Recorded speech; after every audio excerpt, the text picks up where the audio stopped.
Ayan na. Ayan na. Good morning. We're doing a sound check first. Can you tell us if the sound is okay? Alright. Today we're doing live on, hold on. I have to get back to that. Hi, good morning, Anne. We were supposed to do live last night, but we were at a wake, so medyo magapa yung mata. In the meantime, something happened. Let's first discuss the Supreme Court decision on Let's first discuss the Supreme Court decision. Ay, naka-live si TP. I'm sorry, I don't mean to do it sabay, but I did announce this earlier. For those who have not yet shared, you might want to start sharing this morning. Alright, first, the Supreme Court issued a decision. Ganito po kasi yon, si Senator De Lima has been charged with conspiracy in relation to the narcotics trade. Under the Dangerous Drugs Act, be prepared that the internet seems to be a little shaky again today. So, what happened was the Supreme Court issued a resolution relating to the case of Senator Laila De Lima, but we're also going to be joined today by Attorney Ahmed Paglinawan, who unfortunately has just woken up. So if he joins us and he's a little scary looking, if he's more than a little scary looking, then I think you should understand. All right, the connection has become stable now. All right. So, Senator De Lima was charged with conspiracy in the narcotics trade, in the buying and selling and trading of illegal drugs, in particular the shabu trade. What happened was that a finding of probable cause had been made. The case was filed with the Department of Justice. During the time of the preliminary investigation, she contested the finding, saying that it should have been filed at the Office of the Ombudsman, which usually accepts all cases, which has jurisdiction over all cases involving government officials of a certain salary grade and up. But at the Ombudsman, all preliminary investigation is conducted there, including investigations in administrative cases. And that means also elective and appointive officials.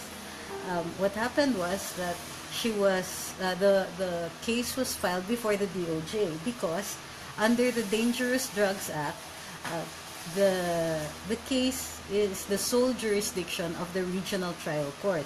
It does not go to the Sandigan Bayan. Therefore, the Office of the Ombudsman would not be the appropriate body to conduct the preliminary investigation. What happens during preliminary investigation? During preliminary investigation, the prosecutor, whether it is the ombudsman or the prosecutor, the city prosecutor, assistant city prosecutor, will determine if a crime has probably been committed and if the person who is being accused, or in this case the respondent, probably committed it. Now, how do you determine what is probable? Usually, the standard here is whether or not a reasonable man will believe that there is a probable crime and that this person probably did it. So, the probable cause means that this person must go on to trial. During trial, in a criminal case such as this one, no, that is not my son, that is Attorney Ahmed na bagong gising. No, because my kid has shorter hair.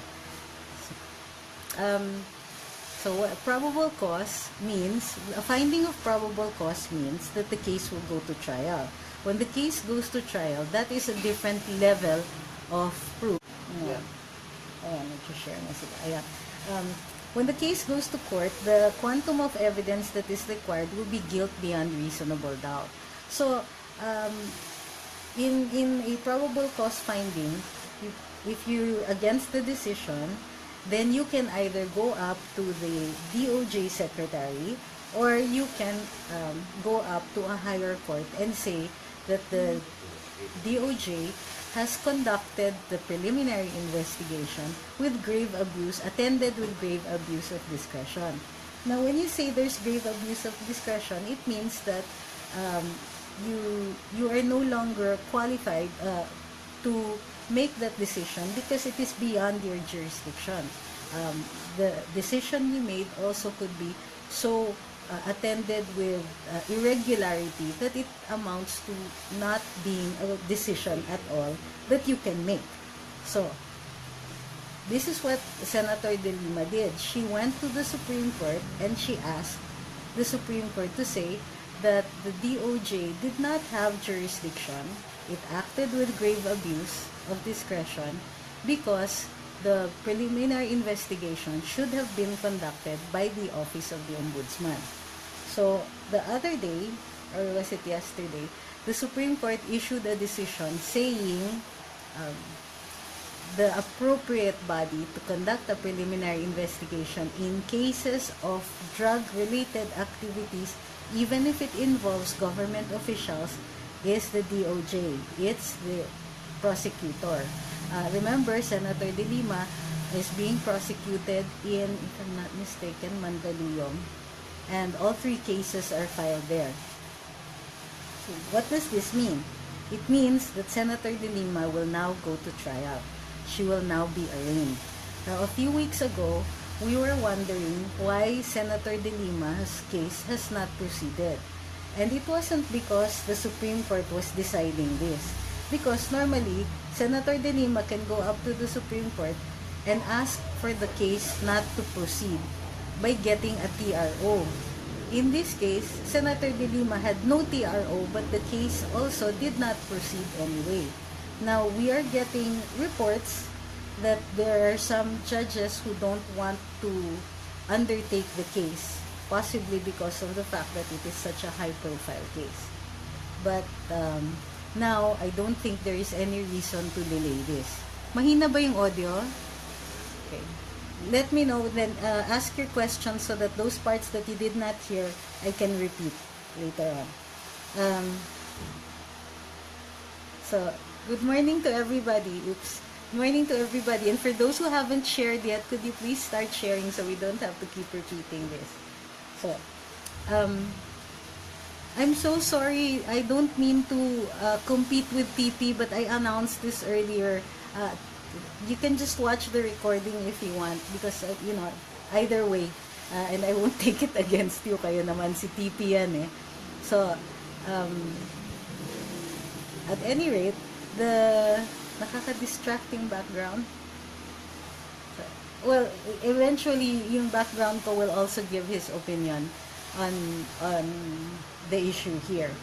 Now, Senator De Lima also issued another dispatch daw from Camp Crame and said that she feels that she has not been tried fairly. She feels that the justices did not act fairly towards her, and she feels that she's a victim of this administration. And she feels that she's being railroaded. This is the problem with Senator De Lima's claim. You see, if you make a mistake in probable cause, in the determination of probable cause, when you go up to the regional trial court, the court can also determine again whether or not there is probable cause. Now, even if you lose that and you go to trial, then during trial, you can now contest the evidence that is being presented against you, or you can put up a defense, or you can even tell the court, the prosecution does not have enough evidence, not even for probable cause, therefore I am innocent and I don't even need to present my own evidence. The reason for this is because the burden of proof lies with the prosecution. If the prosecution cannot prove its case, you don't even have to present your own defenses. The burden is always on the prosecution, the persons who have alleged that a crime has been committed, to prove the existence of the crime and to prove the participation of the accused. So, may background noise po, pero, so, yeah, please let me know how the audio is going. So, parang medyo mahina. Yung background noise po, pero si Attorney Ahmed, okay lang yan kasi yung hair. Bluetooth can. That's not his normal hair. Okay. Kagising lang. So, yeah, kakagising lang niya. Okay.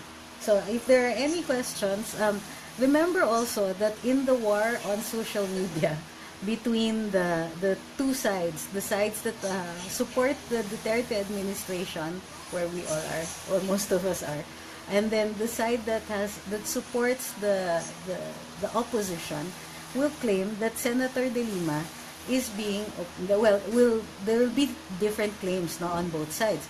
So the side of Senator De Lima will claim that she's being oppressed, etc. In fact, we already saw a statement. Okay, we already saw a statement claiming that that Senator De Lima is #every woman, and that she is being unduly oppressed, that she is being she's being called how do you call this? You do it. Okay, we're just changing microphones. Please let me know how this one goes. Okay. So what is happening is that the drum beaters on the side of Senator De Lima are saying that this is plain oppression, that there is no evidence, that this is also railroading on the part of the prosecution. But the problem with these claims right now is that there are still remedies for that. So if they feel that they have been wronged, if they feel that there really is no probable cause, then they can still allege that before the judge later on. So yes, we'll discuss Andy Bautista later on. We already got a copy of his alleged resignation letter. It's been posted by DWIZ. So, ayun, tapos na yung KTP. So, you can now start sharing this video again, or this Facebook Live. So, besides, TP and I are not talking about the same things. So, I would never compete with him. So, okay. So, for Senator De Lima to claim that she's being oppressed would require her to prove that she has no other recourse. Ibig sabihin, kung mamarapati niya, kung gusto ni Senator De Lima na ipakita na pinahihirapan siya, na hindi fair itong paglilitis sa kanya, maaari siyang pumunta sa ibang venue para ilahad yung kanyang depensa dito, para ilahad yung mga alegasyon na ito at patunayan niya. Ang pagpapatunay nito ay maaari siyang tumuloy dun sa regional trial court pagkatapos niyang bago pa siya maarin, at sabihin niya dito sa regional trial court, wala naman pong ebidensya ng probable cause, kung maaari i-dismiss niyo na po ito. So, yun ang so medyo premature po para sabihin ni Senator De Lima na ino-oppress siya. Nakapunta naman siya sa Korte Suprema na ilahad niya yung kaso niya. Ngayon pa man, sinasabi pa rin niya na inaapi siya. Medyo iba na rin yun. In the meantime, nagbigay na po ng resignation letter si COMELEC Chairman Andres Bautista. Pero, ang nangyayari po is, sa year-end pa daw po siya aalis ng COMELEC. Ang resignation niya, ang nakalagay, pinost ko po dito sa page. So, kung titignan ninyo, mas madali nga po kasi kung nakafollow kayo dito sa page, kasi sometimes we will talk about things that I posted on the wall. So, those who haven't followed this page, paki-follow na po. Hindi pa nag-share, paki-share na po. Tapos, you can also subscribe to the live here on this page. There should be a toggle on your page later on. Yeah, thank you. So, ang sabi ni COMELEC Chairman Andres Bautista, it is with deep sadness that I am informing you about my decision to resign as chair of the Commission on Elections by the end of the year. Hindi niya sinasabi kung bakit sa year-end pa po siya magre-resign. Pero, ang sinasabi niya is that tamang-tama naman kasi dahil na-postpone yung barangay elections. Therefore, hindi siya umaalis in midstream. So, ano po ang magiging effect nito? Well, the President now has a free hand in choosing who is going to replace him. or tapos kung paano siya i-replace. Obviously, yung magre-replace kay COMELEC Chairman Andres Bautista will be filling in the remainder of his term. Pero ang term niya is hanggang 2022 pa. So, the 2019 elections will be under a COMELEC chairman chosen by this president. So, ano yung mga static background noise cancellation needed? Noise cancellation, I would scream. Sisigaw daw si Attorney Ahmed. So, remember na we were discussing dun sa Kongreso kung bakit dinismiss po yung kaso ng impeachment ni COMELEC Chairman Bautista. And one of the theories that was proposed was because Chairman Bautista had offered to resign. So ito na nga, mukhang ito na nga yung nangyari. To prevent yung kanyang impeachment, magre-resign na po siya. Hopefully, hindi niya po ito babawiin. Pagka nag-resign siya, what does this mean? This means na vulnerable na rin po siya dun sa lahat ng ibang kaso na pwedeng isampa sa kanya. Halimbawa, yung mga kaso na ang pinanggalingan ay ang chairmanship niya ng PCGG kasi merong findings po ang NBI regarding dun sa pag-transfer ng funds to the Luzon Development Bank na nakabangko na funds ng mga sequestered companies na hawak po ng PCGG.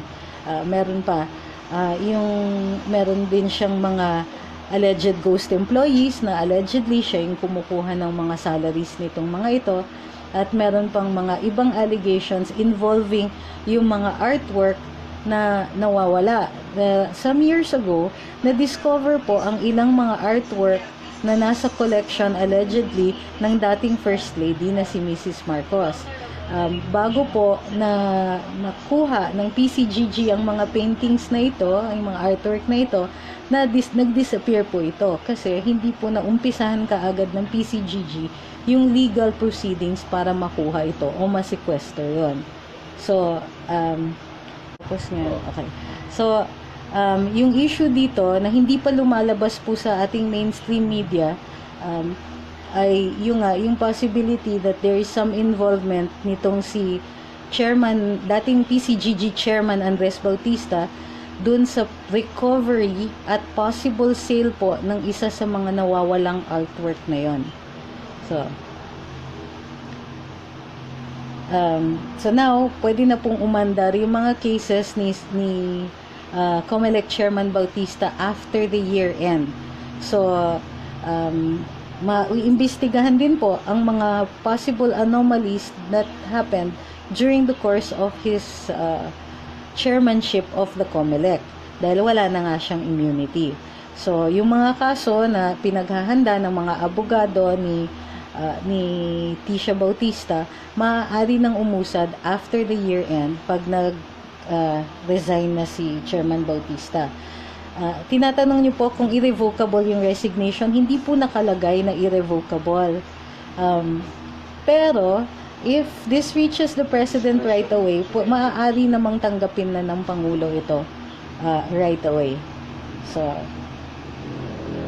I don't think there's any danger right now na babawiin ni COMELEC Chairman Bautista kasi, he can still be impeached next year. So, I don't think he will portray himself kasi tandaan nyo, he also has to be conscious about how he looks. Right now, ang dami-daming masasamang sinasabi sa kanya, ang dami-daming nagsasabi na nilalagap na ang mga ebidensya laban sa kanya during his chairmanship sa PCGG at dito sa COMELEC, at yung mga investigasyon na ito ay kinokondak na po kasalukuyan ng NBI. So nakikita natin na dehado siya sa public, sa media, sa pagtingin ng mga tao, sa public relations niya. Kung magsasubmit siya ng resignation tapos babawiin niya, it makes him look like an ass, really, bastos, and he cannot afford that right now.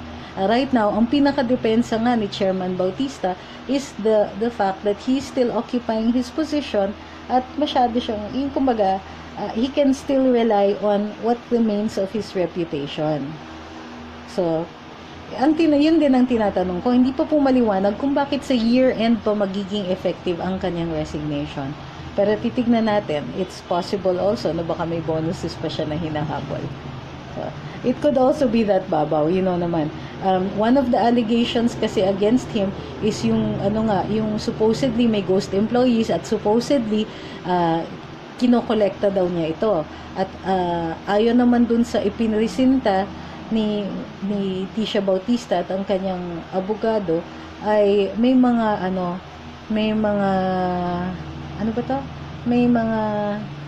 envelopes siyang nakita which are yung salary envelopes po ng PCGG. So, ito may pera kayo. Okay. So, and they had money in them, ha? One of them had 12,000, yung mga ganon, yung laman ng envelopes. So, at the moment, hindi po mapapailan ng kaso, but definitely si Chairman Bautista can now be subjected to investigations. So, pwede ng full steam ahead. And now, bukas na po, after the year end, bukas na po ang ombudsman para tumanggap ng reklamo laban dun kay Chairman Andres Bautista. Mahihirapan po siya ngayon maglinis ng kalat sa COMELEC because he's just one person. Nakabantay din naman po yung ibang mga commissioners unless they're in on it, which I sincerely doubt right now. Right now, wala namang ebidensya na may kasabwat siya na other commissioners. So, in good faith, we will be supportive of the other commissioners right now. Tandaan ninyo ha, a month ago, sabi din itong nag-request ang mga fellow commissioners ni Chairman Bautista sa COMELEC at ni-request siya na kung maaari mag-resign na muna siya dahil napapahamak ang ahensya. At mukhang ito na po ang response niya dun sa hiling na yon ng ibang mga commissioners ng COMELEC. Ano pa yung sinabi natin na itatalakay natin ngayon? Lumabas din po ang good news para dun sa mga OFWs. Naglabas po ng Executive Order number 44 si Pangulo at ang nakalagay dito ay i-acquire ang Philippine Postal Bank at gagawin ito for the government para magbigay ng mga serbisyo specifically targeted dun sa ating mga OFWs. Ang ibig sabihin nito, this will be a remittance bank ayon dun sa executive order, pero it will also be a regular savings bank para pwedeng mag-avail ng loans dito. So, hihikayatin natin ang mga OFWs na to take advantage of the Philippine Postal Bank pagka ito ay fully operational na. Wala pa pong ayon dun sa executive order, ino-offera na po ng mga retirement packages yung mga current employees at saka officials na ito. Tapos okay, after hindi ko po siya asawa.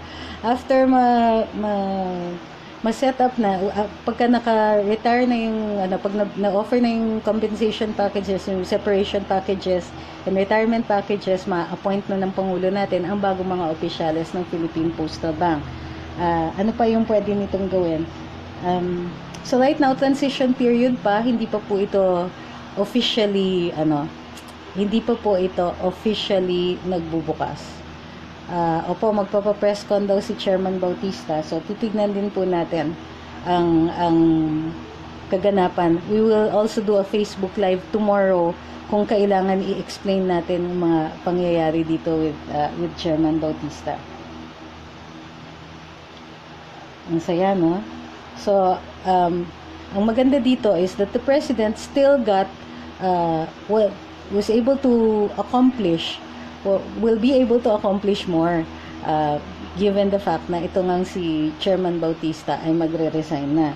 So, meron pa pong ibang kaganapan. Si Chief Justice Sereno po ay nagpalabas po ng parang may meme, ewan ko kung nakita ninyo, itong I stand with CJ. At merong nakalagay doon na kung hindi po kayo sang-ayon dun sa findings, Oras talaga. Might be the time. So, nawala yung train of thought ko. Ano yung sinasabi ko? Ang hirap pag nai-interrupt kasi. So, at least the President will be able to accomplish more. So, dito kay Chief Justice Sereno, merong nagsasabi na hindi daw, parang nire-railroad daw po ang kaso ni Chief Justice ng Committee on Justice dito sa Kongreso. This is a difference of opinion na with the pro-Dutertes. At maliwanag, madali pong i-explain ito. Kung natatandaan ninyo, dun sa last na Facebook Live, tinalakay po natin na nagdagdag po ng isa pang stage at isa pang level of voting dun sa Committee on Justice natin sa House. Sabi ni Congressman Umali na siyang kinatawan at pinuno ng Committee on Justice, ang sabi niya, normally daw, sufficiency in form, sufficiency in substance, tapos yung articles of impeachment na po. So, ang nangyayari dito is nagdagdag po ang Kongreso, nagdetermine sila ng sufficiency in form, nagdetermine sila na there is sufficient grounds imbis na sufficiency in substance. Tapos, ang next na po ay kung merong probable cause. After probable cause, ang pagbubotohan na lang yung articles of impeachment. Kung pagbubotohan at syempre itatalakayin yon para yung mga articles of impeachment, tapos na po yon at ang pagbobotohan po ng plenaryo ay yung kumpletong reklamo na itutuloy doon sa Senado. So, ibig sabihin, nakikita natin na nagdagdag po ng isa pang palapag ng botohan ang Committee on Justice, samantalang sinasabi naman ng panig ni Chief Justice Sereno na minamadali yung kaso. Ang tatandaan natin for both sides ay merong time period po para matapos yung proceedings dito sa Committee on Justice at ito po ay 60 days. So, even if both sides are correct, even if the Chief Justice's side is correct at minamadali ito, it is because merong rule para matapos kaagad yung proceedings dito sa Committee on Justice. On the other hand, maliwanag na hindi po siya nire-railroad kasi nga nagdagdag pa ng isa pang palapag ng voting. Ibig sabihin, maraming opportunities magpresenta ng kaso, ng ebidensya at ng panig si Chief Justice Sereno. So, dun makikita natin na, she has not been deprived of her due process nor of the opportunity to present her own side. As a matter of fact, humihingi pa nga ng pagkakataon na mag-cross-examine ng witnesses yung kanyang mga abogado, hindi lang pinansin ng Committee on Justice dahil hindi naman po naka-embody sa isang motion. Okay. So, umpisahan na natin yung mga tanong ninyo. Hinahanap ko yung mga tanong. Sandali. Sinagot ko na yung mga ibang tanong. Sinagot mo na. Dun sa sumasagot dun sa comments si Attorney Ahmed. Hindi po ako yung nag-handle ng Luminous na account right now kasi nga nagla-live ako. Sana po matuloy. Sabi ni Olive, sana po matuloy yung national ID natin para mas madali mahuli ang mga gumagawa ng kalokohan. Opo, I agree. Matagal na pong delayed yung ating national ID kasi mas maayos po rin ang pagbibigay ng serbisyo ng gobyerno kapag may national ID tayo. Magkakaroon tayo ng national database ng mga tao na sumisinok na naman po ang ating Wala na nga ako sa usual venue ngayon, pero sinisinok pa rin ang ating internet. Gayon pa yan, nagpapasalamat ako kasi ang dami na namang nanonood. So, lahat na po na nanonood ngayon, paki-share naman po itong video na to.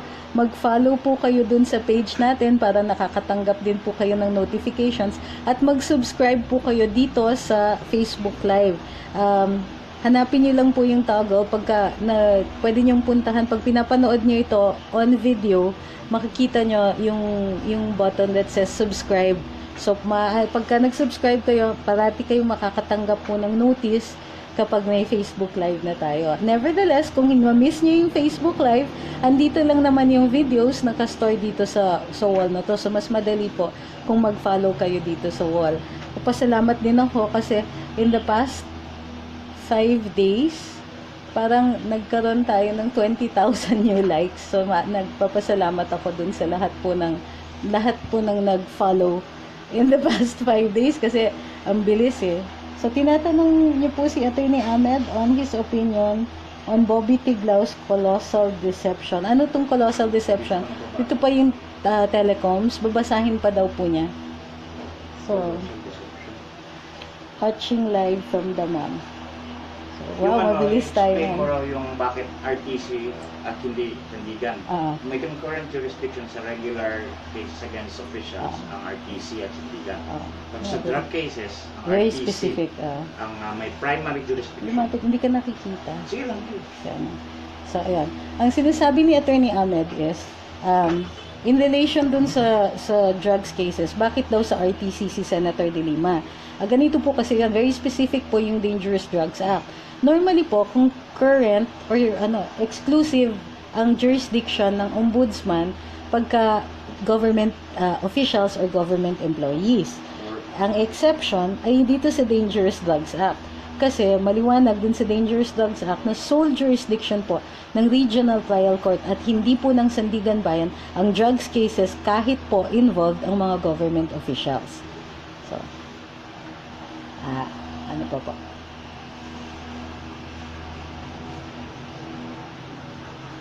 So, ang pinaka-babantayan natin ngayon sa social media, pinakamahalaga para sa atin, lalong-lalo na dun sa mga nakakakita ng mga posts ng kabila, ay ito, yung conditioning ng several things. Number one, tandaan niyo lumabas po ang recently supposedly survey saying na nag-diminish yung trust rating ng ating Pangulo at malaki po yung bagsak, something like 18 points. Gayunpaman, ayan. Ang babantayan po natin, ulitin ko kasi nag-i-interrupt siya ang babantayan po natin ay this supposed mind conditioning. Ganito po yung nagiging kanilang media plan. First, i-condition nila yung minds ng mga tao na unpopular yung Pangulo. Tapos makakakuha sila ng supporting evidence na nito, alleged supporting evidence, and in this case, it is the SWS survey saying na bumagsak yung trust rating ng ating Pangulo. Ang susunod niyan is magkakaroon ng iba't ibang mga actions, halimbawa mga rallies, iba-ibang mga cause-oriented groups, gagawa ng kanya-kanyang gimmick at tapos ipapakita nila, magpo-project sila ng image of instability dito sa ating sa gobyerno at sa ating lipunan. Bakit nila gustong gawin ito? Ang scenario nila is another supposed revolution, another way para matanggal po ang current na administrasyon. Ngayon, ang hindi nila gusto is yung mga calls natin for RevGov. So, meron din pong benefit yung mga nagsasabing RevGov na. Hindi kami panig dun sa RevGov right now kasi hindi siya I prefer a more organic revolution. Kumbaga, kung revolutionary government, dapat totoo yung revolution. Hindi yung sinabi lang natin, tara, RevGov na, gano'n. But we can discuss that later on. Ang point dito is to see yung sunod-sunod na mga ginagawa ng kabilang panig. So, saan pumapasok dyan ang social media? Ang social media po, ang pinakamatinding defenders ng ating Pangulo. At dahil meron ng paraan para ma-document itong mga ginagawa natin to defend the President and to defend the administration, at right now, nasa panig tayo ng batas, nakikita natin na kailangan i-consolidate lang natin at ipaliwanag natin na majority pa rin po tayo. Bakit? Marami po kasing maaaring magka-interest na suportahan ang mga grupo na gustong patalsikin ang current na administration for whatever reasons they have. So, it is important dito sa social media na i-recognize natin yung mga moves nila. Huwag tayo masyadong mag-concentrate dun sa individual na tirada sa atin. Yung pinag-aaway ang SOCMED, pinag-aaway yung mga vloggers, yung mga ganyan. These are not important. What is important is yung pinoproject nila na image of instability dito sa ating bayan. So, kaya nila tayo tinitira yung mga social media. Nagiging personal na sila kung papansinin niyo. Pero huwag niyong pansinin. Ang importante dito is may purpose po lahat ng ginagawa nila. It's the projection of instability para acceptable if they try to make a move. Bakit natin sinasabi to? Kasi nag-announce po a few days ago ang AFP na meron ngang ebidensya to show that there is an ouster move against the President. Ngayon, wag tayong kampante. The president is very popular.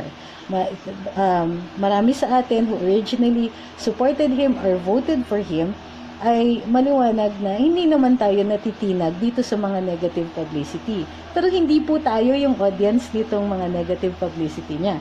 It is the international arena. Bakit? Kasi naghahanap sila ng paraan para masuportahan ng tagalabas ang kanilang ouster moves dito sa ating presidente at saka sa current na administrasyon. That is why mahalaga para sa kanila yung strategiya na sabihin na maraming EJKs, na may corruption, na hindi sumusunod sa batas. Kasi ito yung justification nila dun sa ating mga foreign funders or foreign supporters para sabihin na nasa panig sila ng tama. Gayon pa man, tatandaan ninyo na mahalaga para sa ibang mga bansa ang demokrasya. Yung fact na sinusuportahan ang isang administrasyon ng popular vote at ng citizenry. Ibig sabihin, importante na pinapakita pa rin natin na marami tayo at sang-ayon tayo dito sa administrasyon. Dahil umaandal naman ang sistema. Halimbawa, ito ngang si Senator De Lima, nakagawa siya ng paraan para questionin yung decision na ilitis siya na mag-finding of probable cause doon sa Department of Justice, doon sa City Prosecutor. Pero hindi siya pinanigan ng Korte Suprema. Gayon pa man, nakapagpresenta siya ng ebidensya, na she was represented by counsel, nadinig siya ng Korte Suprema, nadinig lahat ng panig ng Korte Suprema, ngunit gumawa pa rin sila ng desisyon laban sa kanya. So, hindi po maaaring sabihin ni Senator De Lima na inaapi siya kasi nga nadumaan siya doon sa tamang proseso at yung sinasabi niya na wala na naman yung train of thought ko. So we just want you to be really aware doon sa pangyayari ngayon. Do not be distracted. Yung mga ginagawa nilang pagsasagot sa atin at paninira sa atin at pagpersonal sa atin, wag po ninyong pansinin. At yung isang paraan din po para mapakita sa kanila na marami tayo ay yung pag-share nitong live na to. So don't forget to share yung live dito. Tinitignan ko kasi hindi nyo pa na-share lahat. So we really need to get the word out that we understand yung strategy nila dito. That they are just trying to project an image of instability para pag nag-attempt sila mag-take over, maaari silang kumuha ng foreign support at possible foreign recognition or makakakus sila ng pwede nilang i-assert na meron silang moral ascendancy. Hindi po sila makakakamit ng moral ascendancy unang-una kung hindi nila mapatunayan ang kanilang mga alegasyon na may corruption at saka merong tinatawag na state-sponsored killings. So, tandaan niyo lang po. Second, ito nag-usap kami ng ibang mga vloggers at hindi po mahalaga yung ginagawa nating sumasagot tayo dun sa kabila. Kasi kadalasan, dinidiin lang naman nila na masama ang administrasyon na to, na masama tayo kasi sinusuportahan natin ang state-sponsored killings. That is not the national conversation. Unang-una, every time somebody mentions EJKs, ask them to prove it and tell us where their numbers come from. Kasi yung mga numero na sinasite natin ay nanggagaling sa Philippine National Police. At wala pong tumatanggi dun sa numbers na yon. Ang sinasabi lang po ng kabila sa atin ay hindi kami nagtitiwala dun sa numbers ng PNP. Kung hindi sila nagtitiwala, they are free to disprove that. Gayun pa man, hindi pa rin nilang ginagawa ang pagdi-disprove dun sa ating allegation, ating assertion na may numbers tayo and the numbers do not show any extrajudicial killings. Okay? So, wag rin tayong mapipikon dun sa kabila, ha? Wag tayong mapipikon because understand that they have an agenda. Wag natin tatangkilikin yung mga hate sites nila. Wag natin papatulan yung mga kanilang pamimersonal dun sa mga pro-administration vloggers or dun sa mga administration officials natin.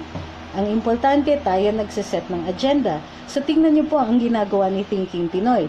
Hinahabol niya ngayon yung mga hate sites na ito and putting the conversation there. Ibig sabihin, okay, other side, okay, yellow side, we are saying is that you are trying to manipulate social media.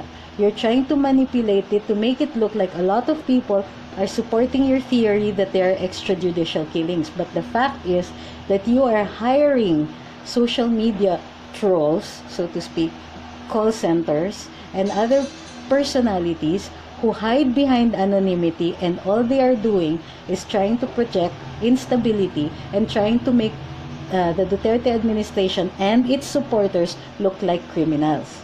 Huwag po natin papatulan yung conversation nila, papatulan lang po natin yung agenda, yung agenda ng gobyerno at saka, so at importante po ay yung mga sinasabi natin, yung sinasabi ni SAS, ni TP, ni Mocha, and all of that, yun po ang tatangkilikin natin. So halimbawa, yung mga good news po na pinapalabas ng PCOO, nilalabas natin dito sa page na ito, nilalabas ni Asek Mocha, nilalabas din po ni TP, ni SAS at ng ibang mga pro-Duterte vloggers. Minsan po kasi nilalabas yan pero hindi po pinipick up ng mainstream media. So you can check out the bloggers to see kung meron pong kung meron po tayong mga bago at in most cases bago at magandang balita. So ano pa ba? Tinitingnan ko, ano yung ating ibang tanong ngayon? Kasi yung ibang tanong sinasagot ni Attorney Ahmed doon sa comment section. Parati na lang ba po tayo mananahimik pag dilawan ang nagsasalita? Hindi po, pero hindi natin kailangan patulan sila. Bakit? Binibigyan natin sila ng audience. Bakit natin bibigyan ng audience ang kalaban? They will perform if there is an audience. Ano ba to? Doon po sa libro, I don't know if you've read it, Dancing Woolly Masters. This is a book about physics. Pero meron pong experiment na kinonduct daw on subatomic particles. At napansin po ng mga scientists na itong mga particles na to, kahit hindi ito allegedly sentient, ay kapag ino-observe o pag minomonitor sila, nagbabago yung behavior. Ganon din po ang tao. Ganon din po ang ating mga kalaban.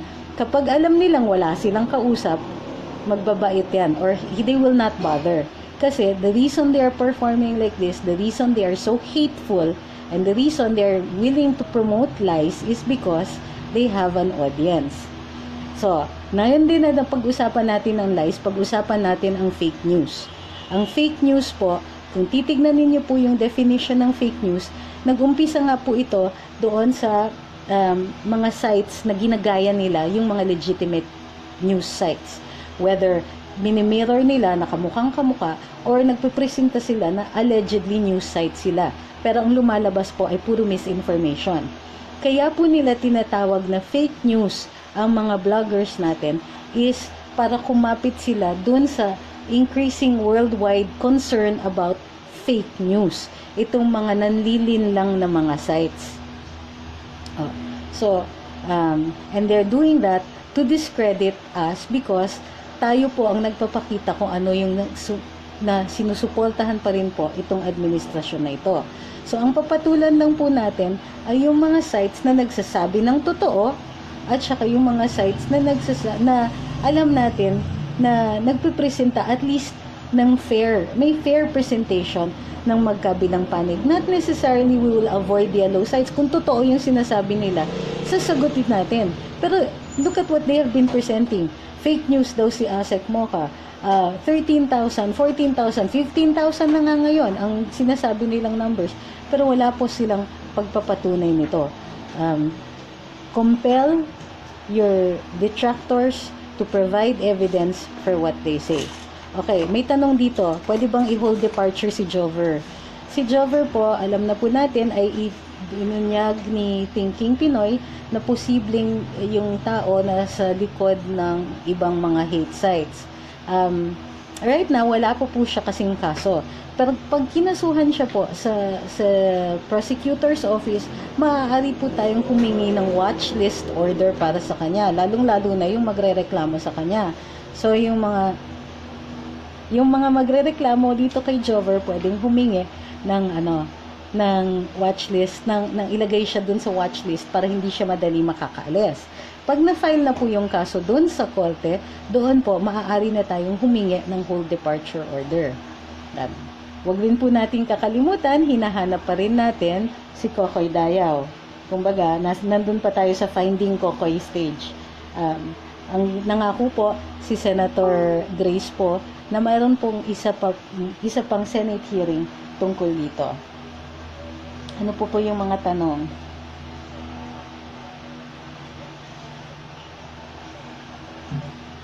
Wala pa po. Go Ma'am Mocha. Yes, we agree. So, okay. Ano pa? So, habang naghihintay ako ng tanong, yung mga ibang gusto dyan mag-share, kung maaari, pakishare naman para hindi tayo pa ulit-ulit. Ano pa po yung mga tanong?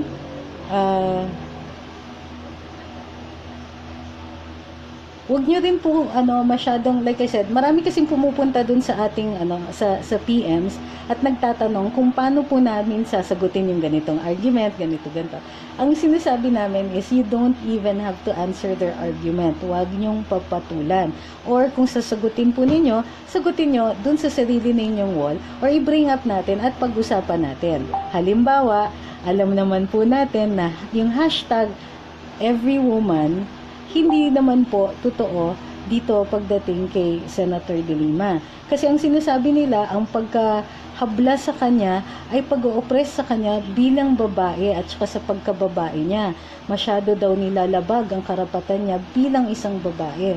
Pero kung tatandaan po natin, halimbawa, nung nag-umpisa yung gulo tungkol kay Senator De Lima, marami dito sa mga SOCMED vloggers, sa mga vloggers, ang hindi pumatol dun sa pag-aalipusta sa kanya, yung pagtatawag sa kanya ng masasamang pangalan, ang pagtatawag, yung kumbaga slut shaming sa kanya. Hindi po natin pinapatulan yan kasi hindi natin gusto ginagawa yan sa ibang tao, sa sarili natin, o hindi natin gusto ginagawa yan kay Asek Mocha, so hindi natin gagawin yan sa mga kalaban natin. Gayon pa man, tatandaan po natin, ang isang issue dito kay Senator De Lima ay yung kanyang improper relationships sa kanyang mga kasama sa trabaho na ang rangko ay mas mababa sa kanya. Ang sabi, kung naghabla po itong mga lalaking may relasyon dito kay Senator De Lima, ay maaari pong ma-prosecute si Senator De Lima for sexual harassment. So, hindi po yung pag-raise ng issue sa kanya tungkol sa mga relationships niya ay hindi para alipustahin yung kanyang pagkatao o alipustahin yung kanyang relationships o alipustahin yung fact that she has relationships. Wala tayong pakialam sa pagbo-boyfriend niya until lumabag siya ng batas. So, in that case, maaari nating sabihin dun sa kabila na hindi natin ino-oppress si Senator De Lima o inaalipusta ang pagkababae niya. Siya po ay naglagay ng sarili niya sa panganib at binuksan niya yung sarili niya para makomentohan siya dahil sa pagrelasyon niya sa mga kasama niya sa trabaho at meron pong at naging issue po ito dahil inamin naman din po niya.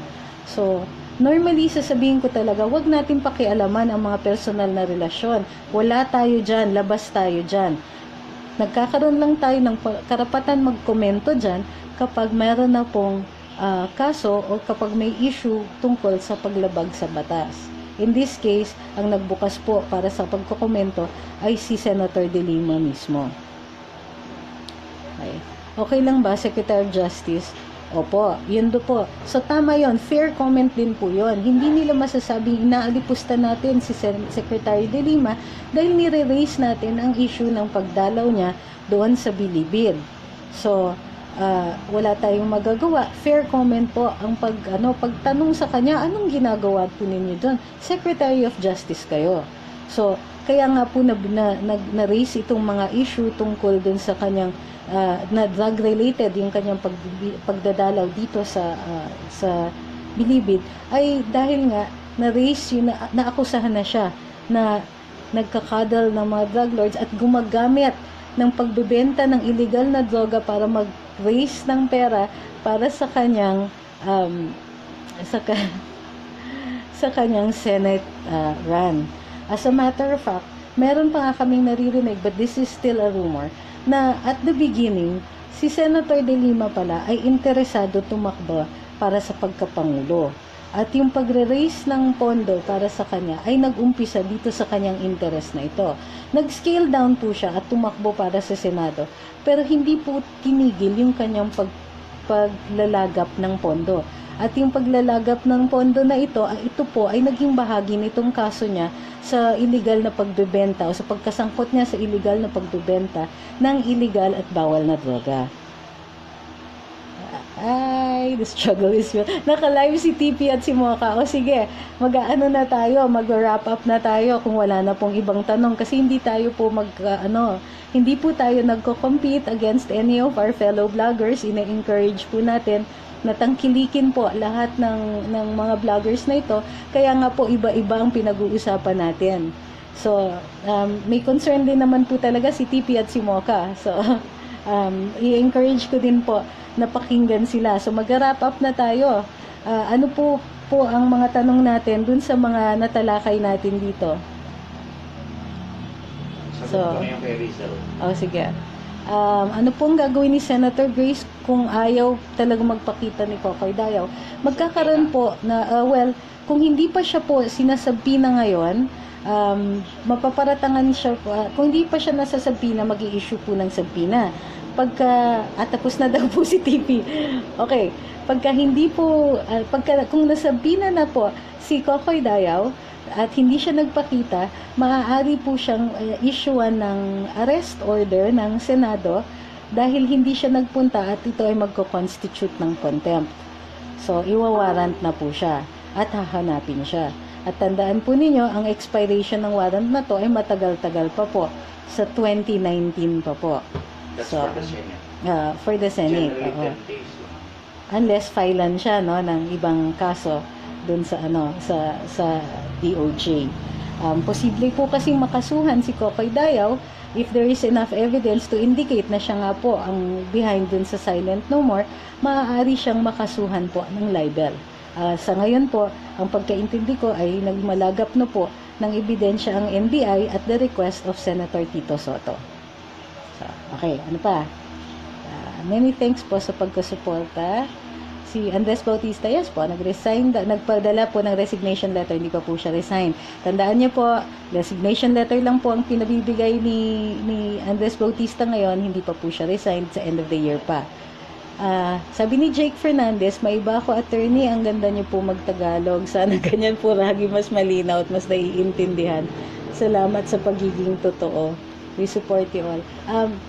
Walang anuman po, pero kami po yung magpapasalamat sa inyo kasi kung hindi rin dahil sa inyo, hindi po kumakalat yung balita ukol dun sa mga tunay na pangyayari dito at hindi po naliliwanagan yung ibang tao. How about, sabi ni Miss Gorospe, how about Jover Laurio, ipapatawag din ba? Hindi po natin alam, unless po nabalitaan na ni Senator Grace po, wala pa po tayong balita dun sa kay Senator po tungkol dun sa kay Jover. Attorney Trixie, ayon kay Grace, will Andy Bautista's resignation affect the case against the Divina Law Firm? Hindi po, iba po yung kaso ng sa Dilima Law Firm. Ang pagkaintindi ko, yung sa Dilima, dalawa po yung kaso, Divina, I apologize. Sa Divina Law Firm, dalawa po ang kasalukuyang hinaharap nila. Isa yung disbarment case po ni Attorney Milo Divina at 20 sa kanyang mga abogado dun sa law firm, at yung pagkakasangkot daw, di umano, ni Attorney Divina dun sa hazing kay Atio Castillo. So, hindi po makaka-apekto yung resignation ni Andres Bautista. At least, we cannot see a relationship between the two. Nawawala na naman daw yung signal. Yung kay Comelec Bautista, bakit hindi po sa tingin ninyo immediate yung resignation? Baka naghihintay pa po siya ng bonus? Kasi entitled pa po siya up until the end. Ano nangyari sa ethics case ni Trillanes? Submitted po ito for resolution. Ihintayin na lang po natin kung anong magiging desisyon ni Senator Soto. Dalawa po ang maaaring maging desisyon ni Senator Soto. Number 1, pwedeng ipalagay na niya, gagawa niya na resolution at ilalagay to a vote of the Committee of the Whole, which means the whole body of the Senate, or maaaring mag-set pa siya ng hearing for additional evidence. Okay? Kanina po ba dapat i-address ang resignation ni Andy Bautista? So, to the President, because he is the head of the civil service. Ano po ang latest kay Comfael doon? Nakakulong pa din po.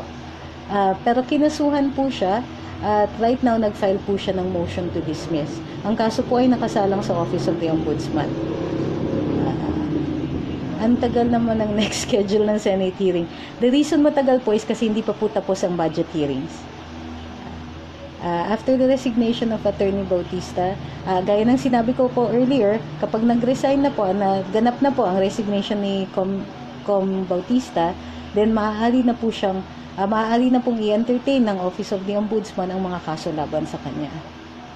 Kabubukas ng kamusta po ang recount ng VP race? Umandal na po on the part of Bongbong Marcos, hindi pa po nagbibigay ng pera si VP Lenny. So, hindi pa nabubuksan yun sa kanya. Can the government still go after Andy for graft and corruption? Opo. In fact, ngayon, pwede na siyang kasuhan dahil hindi na siya immune. Kailan gugulong ang ethics complaint ni Trillanes? Okay, paulit-ulit yung mga tanong, ha?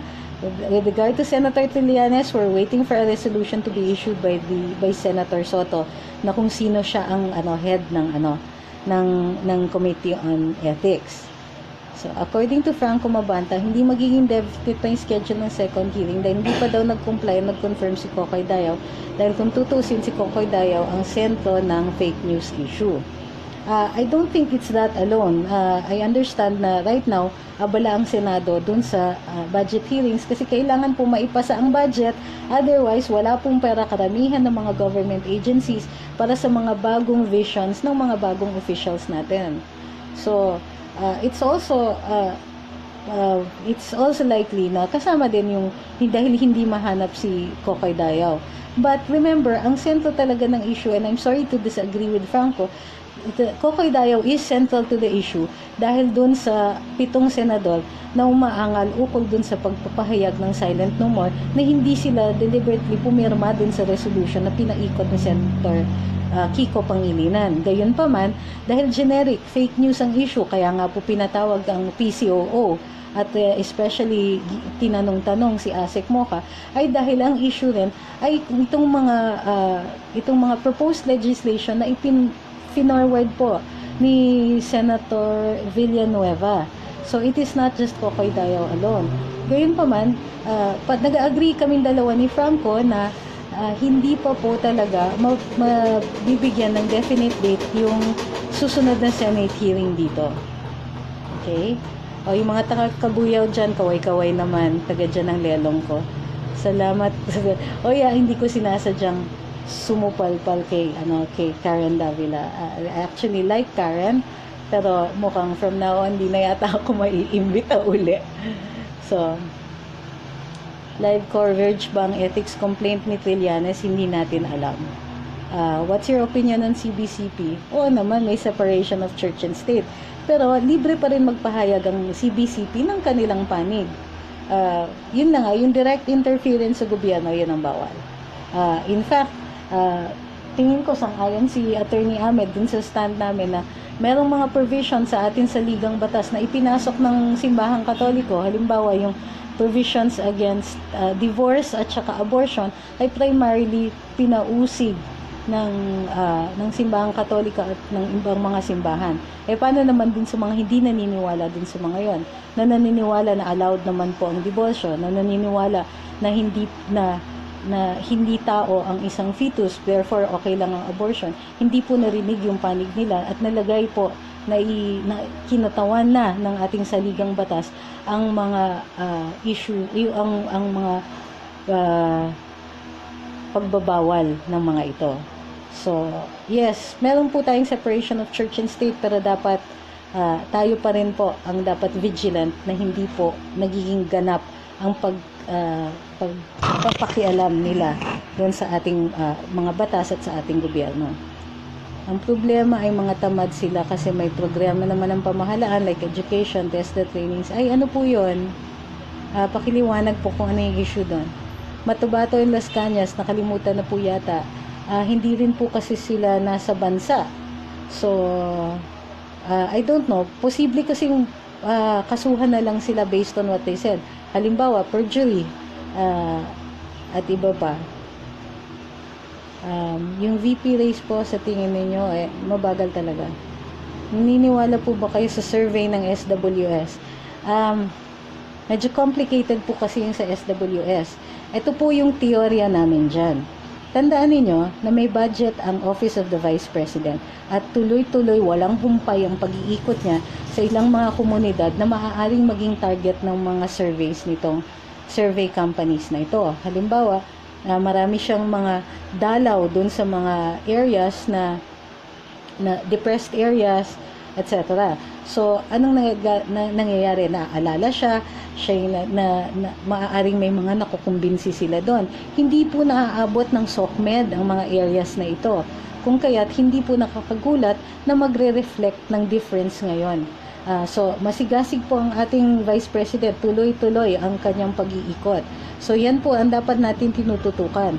Kung hindi man sila sumasagot sa atin dito sa social media, naghahanap po sila ng ibang plataforma para tumunggali o hindi sumang-ayon or openly na kalabanin ang administrasyon.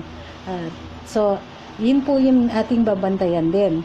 In the same way na umiikot si VP Lenny, kailangan din po dun sa mga gustong mag-ikot din, ay umikot din in the same way that she's doing it, dun sa mga areas na hindi po inaabot ng social or mass media lang po ang umaabot. Kasi critical din po ang mga tao na ito, mga kababayan din po natin sila. At kahit nararamdaman nila na maabot naman sa kanila ang mga serbisyo ng gobyerno at sila nga po ang mga targets ng visions ngayon, makikita natin na kailangan pa rin na kinakausap natin lahat po ng ating mga kababayan.